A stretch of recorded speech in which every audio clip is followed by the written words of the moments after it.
Hey guys, what is up? It is me, Pagey here, once again with another video on The Flash Season 4.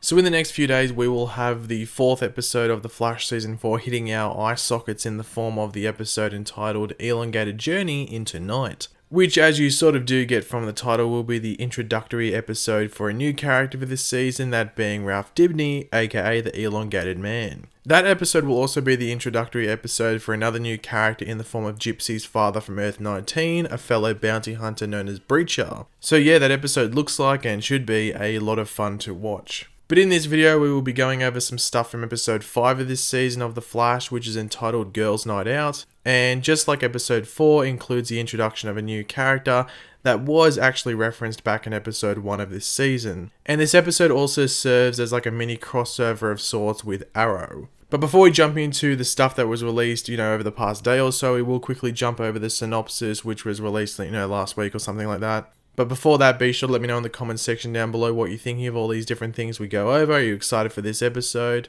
And of course, if you do go on to enjoy the video, be sure to drop a like and subscribe to the channel if you are new. Having received an ominous threat from her old boss, Amunet, Caitlin fears that her pastime as Killer Frost may be back to haunt her. Felicity comes to Central City to help the girls celebrate Iris's bachelorette party, while Cisco, Joe and the guys take Barry out for a night on the town. Now we are just going to jump into the promo images they released for this episode over the past day or two and just delve deeper into what is going on in them, as well as referencing some various interviews surrounding this episode that have been published recently. So the first few photos to go over involve the mini Arrow crosser of sorts that I did mention earlier on in the video that was promoted around a month or so before all of the new seasons of the DC TV shows came back. And that mini crossover is, of course, as the synopsis does say, when Felicity comes over to Central City from Star City to help celebrate Iris's bachelorette party. The photos do start all positive, happy smiles in Star Labs, balloons, flowers, all of that good stuff.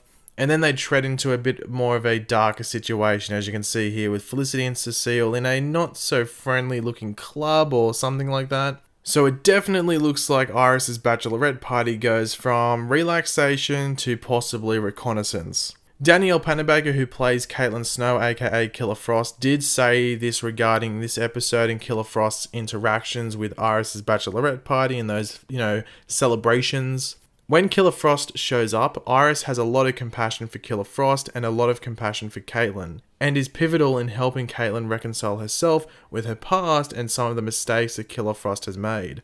So going by that little quote from the interview, it does seem like this will be a pretty strong episode for our two leading ladies on The Flash. We will obviously have to wait and see how it all plays out though, because it could be one of those things where, they say, oh, everything's going to go well, and then it could go not that well, and there might be some tension between Caitlin and Iris in the next couple of episodes to follow, but you can tell Iris has good intentions. It just really matters how she portrays those intentions in this episode. But yeah, as I said, we'll just have to wait and see how it all plays out. But speaking of Killer Frost, here we see her with the new character of the season, that being Amunet Black, aka Blacksmith from the comics. Throughout this episode, we will be seeing what Killer Frost was doing between the end of Season 3 and where we met her in Episode 1 of this season, which I'm pretty excited about. Like, I don't think they're going to recap, like, oh, this happened then, this happened then, this happened then. I think it's going to be, the flashbacks will just be like a specific moment in that break. So it could just be like within one week in that break, if that makes sense. So we're not going to be going from like 1 week, then another week, then another week, then another week. It's just up to the point at the beginning of Season 4. It'll just be a select moment in time in that break between the end of Season 3 and the beginning of Season 4 that will focus on some Killer Frost stuff, most likely when she started working for Amunet Black. Hopefully we do get some badass Killer Frost moments, as she is easily one of the most interesting parts of the show at this time. In regards to Amunet Black, aka Blacksmith, I love her look, and the reason I love her look is because she just looks evil, and that is what you want with a villain. You don't even have to hear their plan or how they treat others, like see how they treat others. When you can tell that a character is evil just by looking at them, that's when you have a winner. At this stage, we don't know if Amunet will have the power set that she has in the comics. All we know is that she really just leads the black market of Central City, entwining metahumans into that. Which definitely should get you more hyped for the Killer Frost stuff as well, just get you like excited, oh, what's Killer Frost doing for Amunet Black then? But yeah, in regards to her powers, we will just have to wait and see if she has them or not. You would have to think she would have them, or like a version of the one she had from the comics, just to get into the position that she is in and be able to threaten other metas, such as Caitlin, to work for her. Now, Amina Black will be played by Katie Sackhoff, which is a really good casting. As I said, I think she looks really good in the role. She's the most famous, she's most recognizable from being on Battlestar Galactica. She was in one of the Riddick movies as well, and some other stuff as well. Like, she's very big in pop culture. That's the best way to put it. So I think it's a really good snag for the show to get her. And in regards to Amina's role in this season, she's recurring. She's like a guest recurring role, so that means she's just going to be appearing every now and then throughout the season. So I'm assuming she's just going to be attached to the Caitlyn storyline, but also possibly attached to the larger storyline of the season, but I'll get to that in a second. Now here we see Amina along with Norvok, who was the dude that Caitlyn sort of wrecked at the end of episode 1, sort of like slammed his head onto the counter and stuff like that. Now, this is when Amina was actually first referenced. So if you go back and watch episode 1, Norvok does name drop Aminet. You do see Caitlyn with someone else here. This isn't Norvok. You can just tell by how he's dressed in his hair, and he has no beard and stuff like that. So I'm guessing this is a part of the Killer Frost flashbacks and is someone that Killer Frost had to deal with, whether that be kill them or just, get some money off them or something like that. But back to Norvok quickly. In the comics, I did mention this in a video like a while ago, he has a lot to do with Clifford DeVoe's transition into the Thinker. You could argue he is actually the main reason.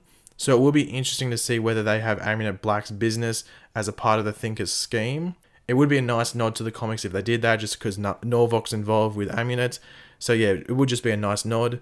As the synopsis does say, Iris and the girls go out and enjoy her bachelorette party, so it's only fair that the boys go out and do the same. So by the look of it, Joe, Cisco, Ralph Dibny, and of course our good friend Barry Allen are the ones that hit Central City's nightlife. But it does look like they get in a bit of trouble here, as they are in a jail cell, probably the drunk tank by the looks of it. So when, people are intoxicated and the police want to get them sober, they'll chuck them in here for the night, let them sober up, and then let them out in the morning. I wonder if Caitlyn made any more of that ridiculously strong alcohol for Barry, because he looks trashed. He looks completely out of it, so I wonder what Barry took. Now here we see Harry, Barry, there's some rhyming, and of course Cisco huddled. I'm not too sure what they're doing here, because I don't think we're going to be getting any Flash suiting up in this episode, apart from maybe like the opening scene, like it might be Barry doing something in Central City.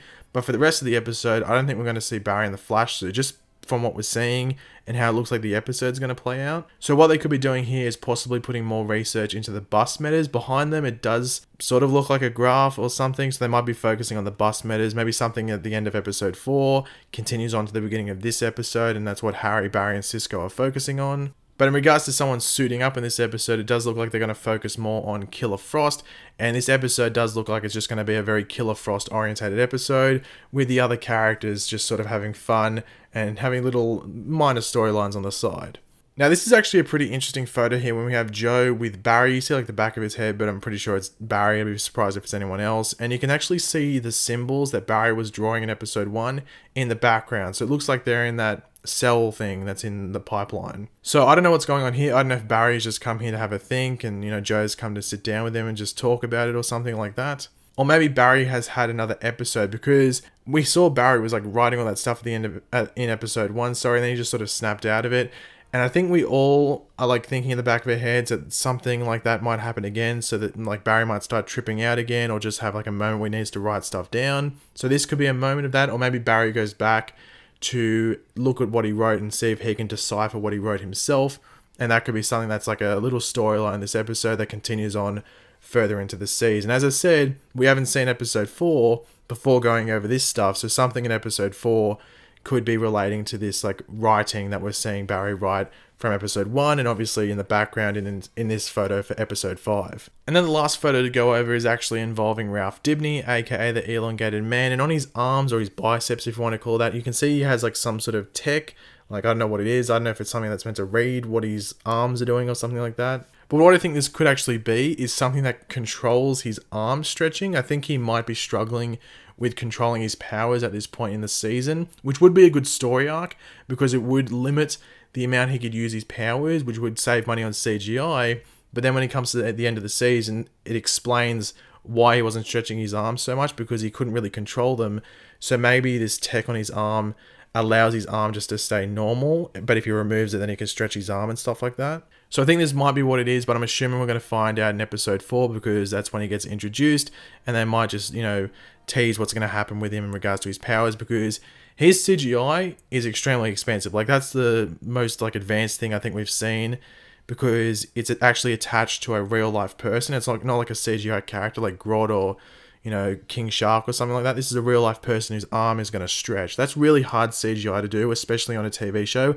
Even a movie would struggle with it. And if you want an example, go watch the Fantastic Four movie from a couple of years ago. That sucked. Their stretching stuff, that looked terrible. So imagine trying to do that on a TV budget. It's not easy. So I don't really mind if they work around him not using his powers too much, because I understand that it's a really hard thing to do. So if they have this tech on his arm where it controls his like stretching, if you know what I mean, and then later in the season he's more advanced and he can use it more willingly and he has more control over it, then I understand why they're doing that. And I think it's actually the smart thing to do. But thanks for watching, guys. If you did enjoy the video, it'd be awesome if you could drop a like on the video to show your support for the video and the channel as a whole. Let me know in the comments section down below what you're thinking of all of this. What are you looking forward to the most? What are you not looking forward to that much?